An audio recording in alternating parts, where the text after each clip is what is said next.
You know, he talks so much crap, you know, he talks so much stuff. And when he comes, he gets the opportunity to fight. And then he go takes his drugs. What did he... Well, he drank contaminated water, I bet you money. We can't wait for the excuse. That UCAD are going to ask VADA for the report. That has happened. Oh, it hasn't? Yeah. And sampling. So if they get that, then they will take it over. It doesn't make you a better fighter. I boxed 3 judges, beat 2 of them, drew with 1 of them. It doesn't make you a better fighter. So you take your gear for whatever reason. It doesn't make you technically better. It doesn't make you throw a better jab. It's just been a complete nightmare. It's been, as I say, been badly handled. And it's not done boxing or anyone else involved in any favours. I mean, no favours at all. It's just ridiculous. Like every boxer on the card will be tested. And I'm sure they're going to test him a bit more because that would be the natural reaction. I'm sure of that, and he knows that better than anybody. But every boxer will be tested. It's a high-profile card, and the Border Control will be all over it. It's not just VADA; they're also tested by UCAD.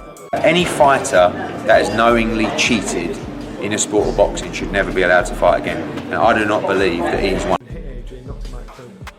God forbid if that happened. And this guy's on gear, he's found out at the end. What I'm saying is that they now need to talk about legal action outside of boxing. Say if you take this, you are legally going to be prosecuted because you could kill someone. Bad beef, or there's going to be tea, or it's going to be them burritos that's been eating in Mexico. Fucking mug. Perfect reason why it's a tiny molecule, the tiny trace that's been left. That's why it got contaminated. One sample was tested positive, and then Connor's cheated. I don't know because we only know the facts are failed to the process.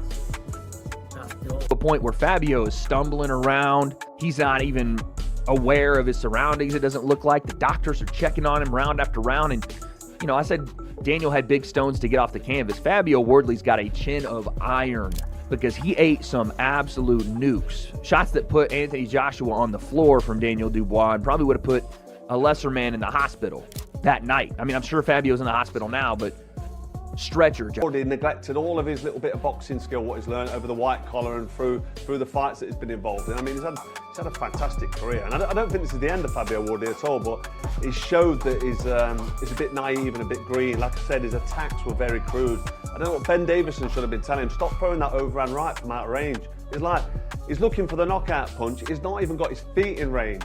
So Daniel fighting a world champion, a legitimate world champion for a title, and beating a world champion who's already a world champion. And Fabio Wardley hasn't beat a current world champion to be the champion, has he? Josie Park. Daniel Dubois just tested positive for banned substances. And the boxing world is absolutely losing its mind over what this means for his brutal war with Fabio Wardley. But I don't think he should fight.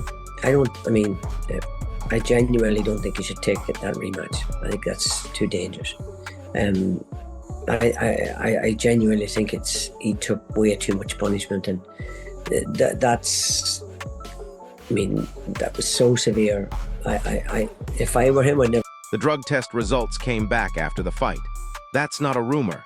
That's not speculation. That's official confirmation that something was in his system during one of the most vicious heavyweight battles we've seen all year.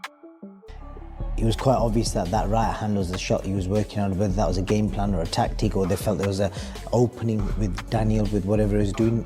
Could you see why that was a tactic? Could you see the opening, what they were aiming for? Yeah, but that's his big shot, isn't it? The right hand's his big shot, and you know. But they was obviously doing that because they obviously seen some sort of weakness in Daniel. Yeah, but if you think when Usyk boxed Dubois, Usyk hit him, I think it was a left hook. What got him, and they're working on. But here's where it gets wild. Frank Warren is now scrambling to explain how their strict testing somehow missed this. Meanwhile, the entire legitimacy of that fight is being questioned by everyone in boxing. Nobody could ever question this young man again. Yeah? All that quitting nonsense, nobody will ever question him again. Two-time heavyweight champion of the world under you. It sounds good, doesn't it? Eddie Hearn just dropped a bombshell statement. He's not directly accusing Dubois, but he's making it crystal clear that cheating has no place in the sport. And when Eddie talks like that, you know the situation is about to explode. We were in there with a very dangerous fighter in the name of Fabio Wardley. He should be proud of. Johnny Nelson is going nuclear on this. He's explaining how PEDs don't just give unfair advantages. They turn fighters into walking weapons. And in a fight as brutal as Dubois versus Wardley, that's life-threatening territory. Fight, I think the worst thing that happened was that knockdown in the first round. After that, Wardley was just looking for that right hand. No jabs, no defense, no left hook. Sorry, meat and chicken. You know what I mean? But it was a hell of a fight. He showed the heart of a champion, and I think there should be a... Derek Chisora is absolutely fed up.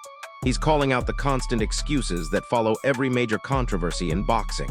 And honestly, his frustration is exactly what fans are feeling right now about this mess.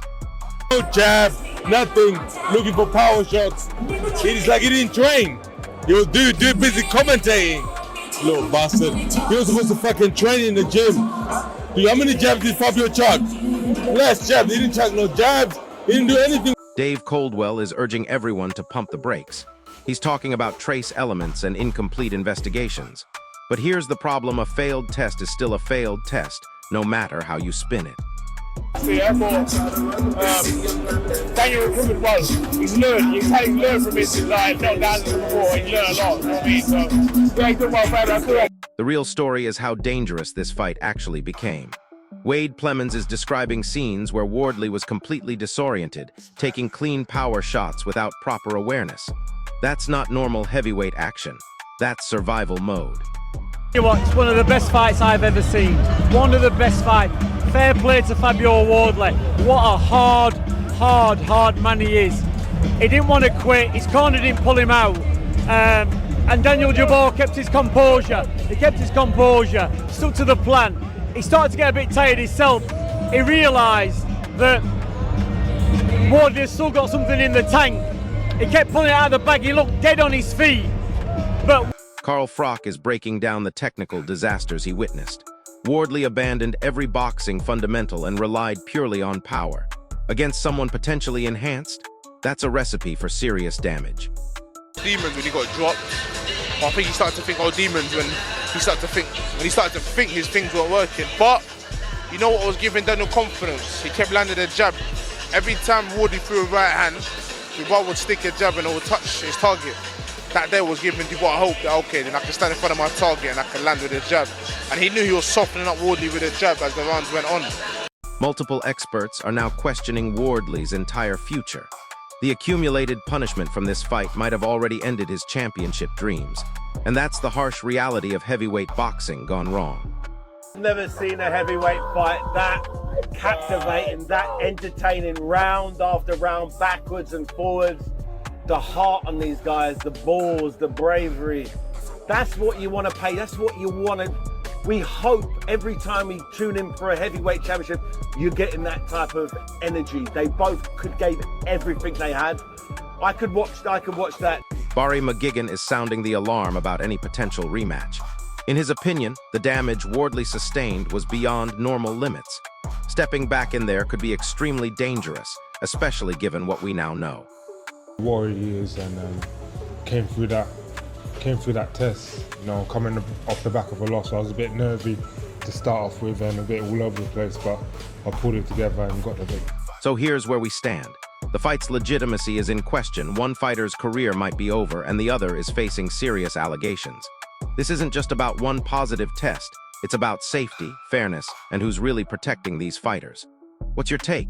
Do you think this changes everything about that brutal war, or is this just another boxing controversy that'll blow over? Drop your thoughts below, smash that like button if this breakdown opened your eyes, and subscribe because this story is far from finished.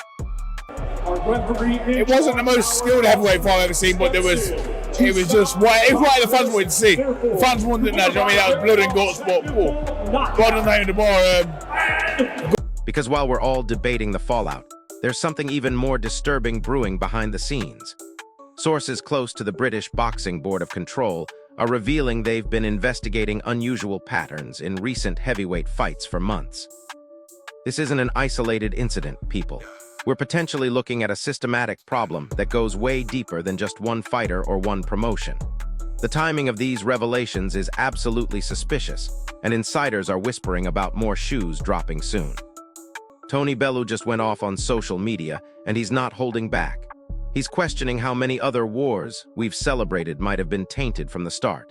When former champions start connecting dots like this, you know the entire sport is about to face a reckoning. Here's what's really terrifying. The medical reports from that fight are apparently worse than anyone publicly admitted. Wardley's team is staying silent, but sources are saying the neurological assessments painted a disturbing picture of what sustained punishment can do. Frank Smith from the Medical Commission dropped a truth bomb yesterday. He's explaining how enhanced recovery and pain tolerance can push fighters past their natural breaking points. That's not just cheating, that's turning the ring into a potential crime scene. The financial implications are staggering too. Betting companies are now reviewing every wager placed on this fight. We're talking millions of pounds potentially involved in what could become the biggest scandal in British boxing history. The legal ramifications alone could reshape how the sport operates. But here's the kicker that nobody's talking about yet. Dubois has a mandatory title shot coming up, and the sanctioning bodies are in complete chaos trying to figure out their next move. Do they strip him? Do they postpone everything? The heavyweight division is literally frozen right now. Promoters are already distancing themselves from future collaborations until this mess gets sorted. That means potential superfights are being shelved, and the entire heavyweight landscape could look completely different in 6 months. This one positive test might have just derailed years of careful matchmaking.